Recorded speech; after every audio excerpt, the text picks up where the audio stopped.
6월 달입니다. 6월 달은 제가 기도하는 가운데 6월 한 달은 감사에 대한 훈련을 해야 되겠다는 마음을 하나님이 주셨습니다. 온통 세상이 불평 원망으로 가득 차 있습니다. 그래서 불평의 말을 하게 되고 불평의 마음이 가득하니까 그것이 말로 나타나게 되고 불평의 말을 하니까 내 환경이 불평스러워지고 내 말을 듣는 사람이 은혜 받는 것이 아니라 오히려 기분 나빠지고 낙심하게 됩니다. 불평을 하다 보면 우리도 믿음이 약해지고 하나님 의지하지 않게 되고 자꾸 세상을 바라보고 염려 걱정하게 됩니다. 그래서 특별히 21일간의 기적을 체험하기 위해서 감사 훈련을 하고자 합니다. 여러분 기대하십시오. 어쨌든 6월달은 감사 훈련 받는 달이다 그렇게 생각하시고 우리 마음을 하나님 앞에 감사로 올려드릴 수 있어야 되겠습니다. 한번 고백하십시다. 하나님 아버지 감사합니다. 주 예수님 감사합니다. 성령 하나님 감사합니다. 사람은 말로 많은 상처를 입습니다. 칼에 찔린 상처는 몇 주간 지나면 나을 수 있지만 말에 찔린 상처는 수십 년이 가도 아물지 않을 수 있습니다. 말이 중요한 거예요. 그래서 지난 주일 낮에 말에 대한 말씀을 나누었죠. 그래서 오늘 보면 29절을 다시 한번 보게 되는데 자, 어떤 말은 입 밖에도 내지 말고 벌써 잊어버렸죠. 더러운 말은 입 밖에도 내지 말아라 그랬어요. 이 더러운 말이 뭘까요? 악한 말입니다. 그리고 남에게 유익이 아니라 상처를 주는 말입니다. 나는 은연중에 했지만은 다른 사람들은 엄청난 상처를 입게 되고 고통을 당하게 되는 것입니다. 자, 이런 상처 주는 말은 입 밖에도 내지 말고 무슨 말을 하라고 했습니까? 덕을 세우는 말, 그 다음에 선한 말, 그리고 은혜를 끼치는 말을 해야 된다라고 지난 주일날 말씀을 들었습니다. 모든 사람은 마음에 말 때문에 상처를 입습니다. 상처를 받은 분들이 그 상처가 치유되지 않으면 또다시 다른 사람에게 상처를 주게 됩니다. 그래서 상처를 치유받아야 되는데 상처를 치유하지 않고 계속 내버려 두면 용서하지 않는 마음으로 발전하게 됩니다. 이 용서하지 않는 마음은 우리 속에 깊이 자리 잡은 암과 같고 모든 일에 독이 될 것입니다. 주님과의 교제가 손상됩니다. 기도가 막히게 됩니다. 다른 사람과의 관계가 깨어지기 쉽습니다. 이웃 간에, 교인들 간에, 심지어 가족 간에도 관계가 깨어지게 됩니다. 또한 사람과 하는 대화가 겉돌게 됩니다. 진지한 대화가 안 됩니다. 진실한 사랑에 금이 갑니다. 나아가서 우리의 정신 건강, 또 육체 건강, 영적 건강에도 큰 해를 입히게 됩니다. 행복할 때도 행복을 누릴 수 없게 됩니다. 그래서 치유를 받아야 합니다. 우리가 상처가 처음에는 고통스럽지만은 그 상처를 치유받고 회복될 때 그 상처가 벨이 된다는 말씀 여러분 많이 들었죠? 자, 상처는 영어로 스카입니다. 스카. 그것이 벨이 된다. 스타가 됩니다. 여러분 지금 여러분 고통당하고 있는 상처들이 어떤 상처인지 모르지만 그 상처가 벨이 되기를 바랍니다. 그 상처가 보석이 되기를 바랍니다. 조개 껍질 안에 어떤 조개 껍질 안에 좀 큰 모래알이 틀어박히게 되었습니다. 모래알이 조개의 살을 찢고 상처를 입혔습니다. 크다는 고통이 아닐 수가 없습니다. 조개가 모래알을 뱉어내려고 애를 썼으나 잘 되지 않았습니다. 그래서 진액을 계속 살을 찢는 모래알의 주위로 보내어 감싸고 감쌉니다. 그러다 보니까 결국은 아름다운 빛깔의 진주로 변하더라는 것입니다. 보석 중에 보석, 세상의 모든 여인들이 갖고 싶어 하는 그런 보석이 이러한 상처로 인하여 만들어진 것을 우리는 알고 있습니다. 그러므로 상처가 무조건 나쁜 것은 아닙니다. 이 상처를 잘 다루고 치유받으면 오히려 우리 인생의 아름다운 보석으로 만들 수가 있습니다. 상처받은 경험이 있는 사람이 나쁜 독소를 계속 품고 사는 경우도 있지만 그것을 통하여 성숙하게 되고 치유를 잘 받아서 다른 사람의 아픔을 이해하고 아름답게 쓰임받는 경우도 있습니다.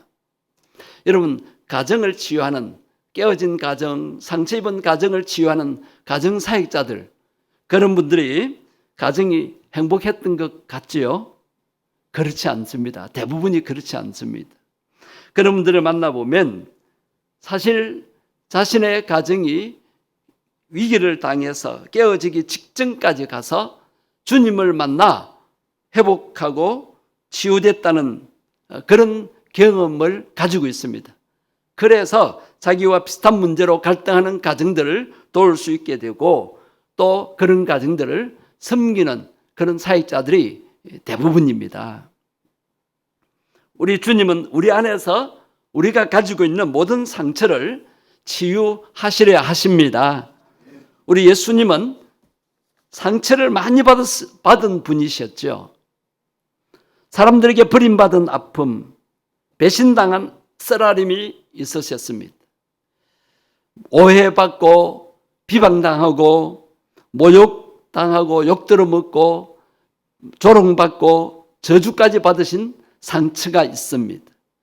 욕설과 뺨을 맞으시고 침뱉음까지 당하시고 십자가의 고통과 죽음까지 다 당하셨지요. 그러나 예수님은 그 상처를 계속 안고 살지 않으시고 스스로 치유하셨습니다. 그리고 모든 상처받은 사람을 치유하시려고 지금도 우리에게 다가오십니다. 히브리서 4장 15절 말씀을 보시겠습니다. 우리에게 있는 대제사장, 바로 예수 그리스도를 가리킵니다. 그분은 우리의 연약함을 동정하지 못하실 리가 아니요. 자, 이 본문을 제가 몇 번 설명해 드린 적이 있는데 여기서 동정하지 못하실 분이 아니다라는 의미는 옛날에 성경 번역은 체휼하지 않으신 분이 아니다. 이 말은 체험하지 아니한, 우리가 당하는 고통을 겪지 아니하신 분이 아니시라 깊이 체험하시고 느끼시는 분이시라는 것입니다. 여러분이 어떤 상처로 괴로워하고 고통당해도 십자가에서 이미 고통당하신 예수님이 성령님으로 오셔서 우리의 연약함을 느끼시고 함께 고통을 당하신다는 것을 여러분 잊어버리시면 안 됩니다. 너 혼자 고통당한다 그 생각을 하시면 안 돼요. 주님이 함께 당하신다. 이미 예수님이 십자가에서 다 당하셨다 그렇게 믿고 내가 당하는 고통의 무게 주님께 다 맡기기를 바랍니다.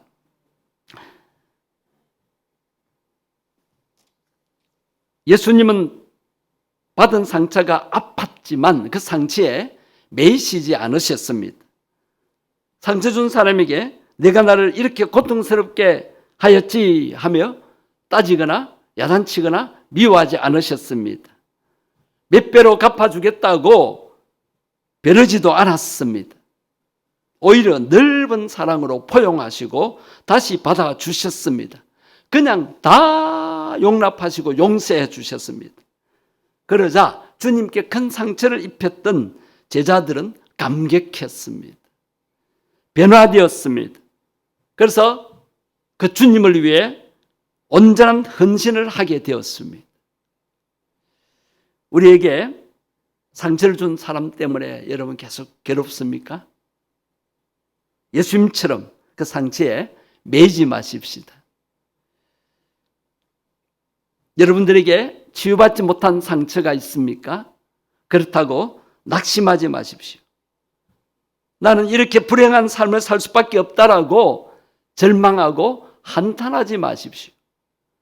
여러분도 치유받을 수 있습니다. 치유받을 수 있습니다. 주님께서 치유하셨습니다. 주님께는 능치 못할 일이 없습니다.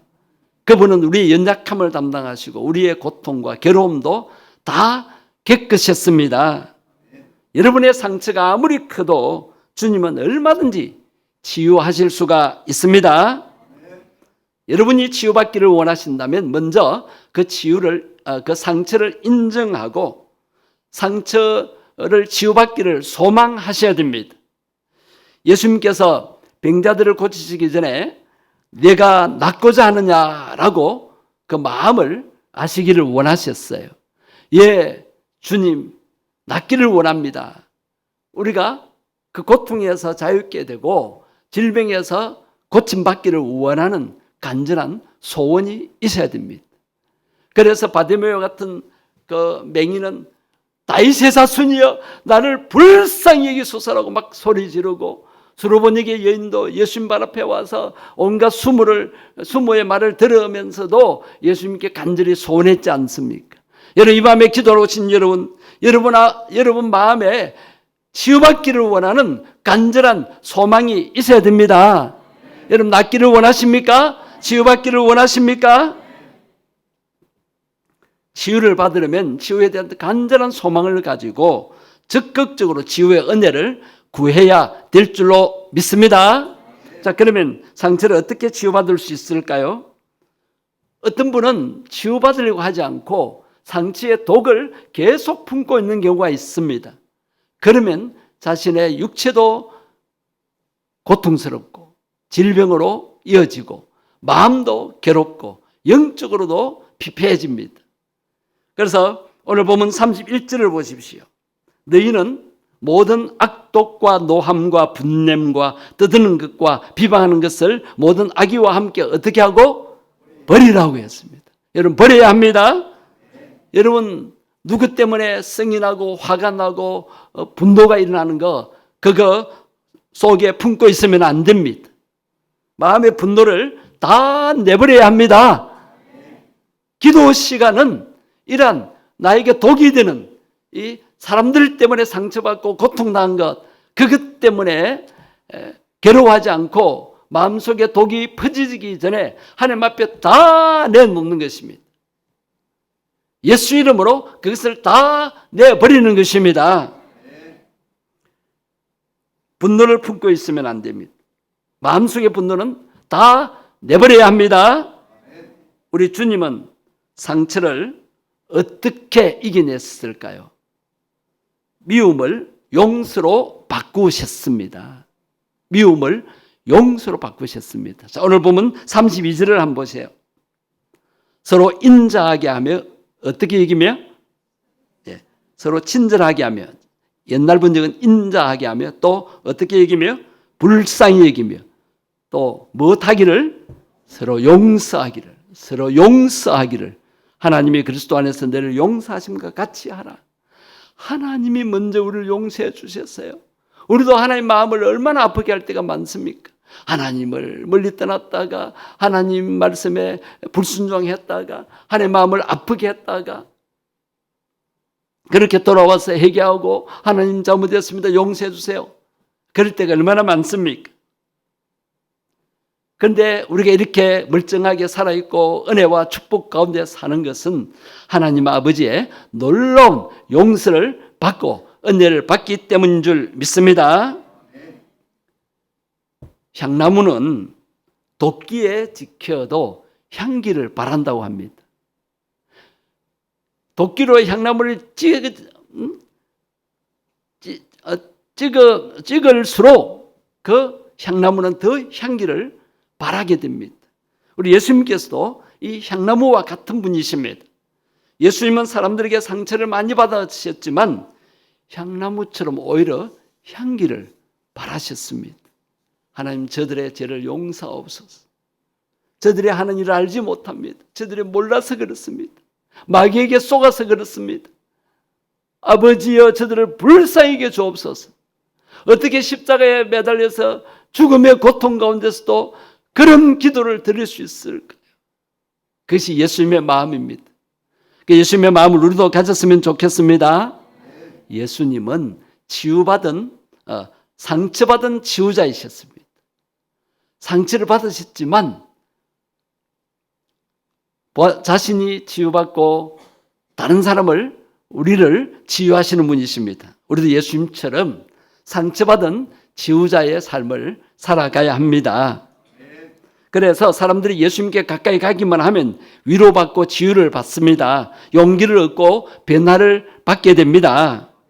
가나마다 현장에서 잡혀 끌려온 여인도 또한 과거에 밑바닥 인생을 살던 사람도 주님께 다 용서받고 새롭게 변화된 삶을 살았습니다. 주님을 부인하고 따르는 제자도 배반하고 저주한 제자도 다 용서받고 아주 귀하게 쓰임을 받게 되었습니다. 여러분에게 상처를 준 사람이 있습니까? 여러분에게 고통을 준 사람이 있습니까? 미워하지 말고 이제 용서하십시오. 불쌍히 여기고 용서하십시오. 미국 뉴욕에 천재적인 발레리나가 있었습니다. 월터 비셀이라고. 그가 정상에까지 올랐습니다. 그런데 어느 날 그가 자살하고 말았습니다. 앞날이 유망한 미남 청년이 왜 스스로 죽음을 택했을까요? 그 원인을 가장 잘 알고 있던 사람은 어머니 패트리시아였습니다. 월터의 어머니는 독실한 크리스천이었습니다. 그녀는 교회학교 교사였고 성가대원이었습니다. 그러나 화가 난 감정을 억제하지 못하고 월터에게 매질을 자주 했습니다. 월터는 어머니에게 매를 맞으면서 어릴 때부터 자살의 씨앗을 그 마음에 심게 되었던 것입니다. 내가 왜 사는가? 나는 죽어야지. 그러다가 월터는 마음의 상처를 치유하기 위해서 무용에 전념하게 되었습니다. 그런데 정상의 자리에 올랐을 때 마음속에 남는 것은 허무뿐이었습니다. 그는 술과 담배와 마약에 탐닉했습니다.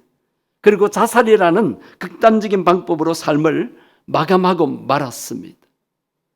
이 천재적인 무용수를 죽인 주범은 바로 어머니의 폭력이었습니다. 패트리시아는 죽은 아들을 껴안고 울부짖었습니다. 너는 4대째 희생자란다.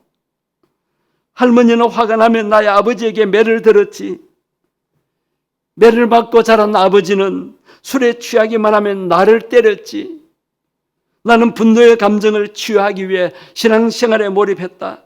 그러나 화가 나면 나도 모르게 너에게 폭력을 휘둘렀단다. 미안하다, 아들아.